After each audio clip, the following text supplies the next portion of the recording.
Hello everyone, welcome to English Short Hand classes. Exercise 9.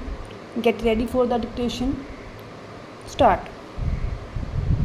Sir, the budget has been variously described and criticized as one that increases the burden of the common man, one which gives concessions to the rich and encourages foreign investments. Stop. I agree, sir, that it is all this and much more. Stop. But it certainly is not a highway man's budget. Stop. To my mind, sir, the budget is sincere, conscientious, and at the same time, it is a bold effort on the part of the finance minister, who is charged with heavy responsibility of finding resources for the third 5-year plan. Stop.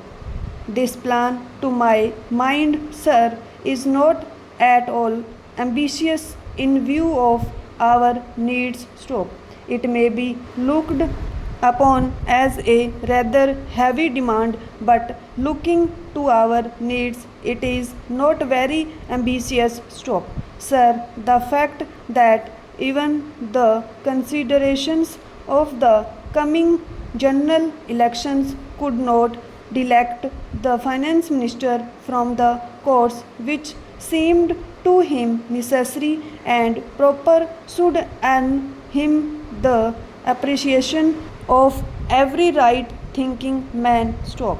The common man's interest, as I said, is nearer to our hearts than perhaps some others can claim, or at least it is equally nearer to us, and yet there come times in a nation's history when it becomes necessary for the people to postpone the fruits of their labor and enterprise to secure the future. Stop. Here also, sir, opinions may differ. According to the Communist Party, such a time came during the last Great War when they were exhorting people, the common people, to contribute their full might to the war effort. Stop. According to us, however, sir, we are passing through such a time at the present moment, and I have no doubt that the common people appreciate this position and will willingly tighten their belts, contribute their full might, and will surely return the Congress to power, having full confidence in the future and looking to a future where their posterity will be assured of a far better social and economic order. Stop. Who, sir, does not sympathize with the difficulties of the common man. Stop. As a matter of fact, most of us come from that class, and I am sure the finance minister would have liked to do away with some of the levies. Stop. None would have been happier if he could have done without these new levies, but there are, sir, certain very imperative limitations. Stop. We are passing through a critical period. Stop. Sir, I may not be necessary to continue these levies for a long time. Rather, I am inclined to think that before long it may be possible to give up some of them at least. Stop. I have very valid reasons to think so. Stop. Our public undertakings are coming to their own, and some of our important irrigation and power projects have just been completed. Stop. Some others are nearing completion, and in due course I think in the very near future they must yield returns. Stop. This will go a long way to lighten the burden of the common man. Stop. We might, sir, also resort to some other ways. Stop. I suggest that we might take to public trading in some specific items of export and import. Stop. That would also certainly go a long way and help us. Stop. The private corporate sector has been steadily growing and has been developing capacity. Stop.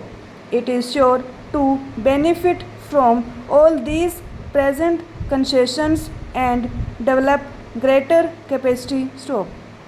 This sector must come forward to meet new demands for taxation in the future. Stop. I agree that so far as indirect taxation is concerned, it has reached the saturation point, but the corporate sector, growing as it is in strength, in vitality, and in capacity, will not, I am sure, shirk its responsibility to contribute to the common fund. Stop.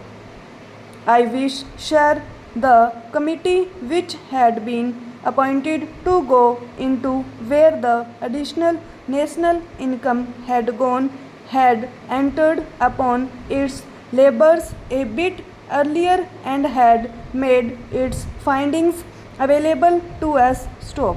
I do not want to state its findings, but I have a feeling that the committee, when it concludes its labors, will come to the conclusion that a major portion of this additional national income has gone into the pockets of a comparatively small number of men, small number of individuals. Stop.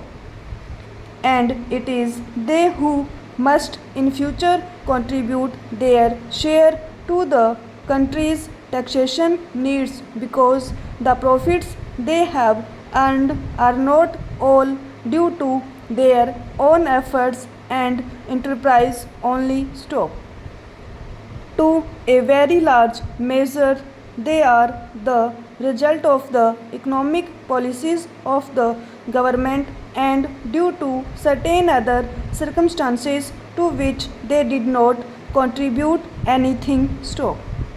Therefore, there is ample justification for the two taxes, the capital gains tax and the excess profits tax. Stop. I need not go in detail into all the reasons that my honorable friend has explained earlier so lucidly, but I must say that I entirely agree with them all. Stop. Having said this, I would like to say a few words about allocations which have been made to the various ministries in the budget. Stop.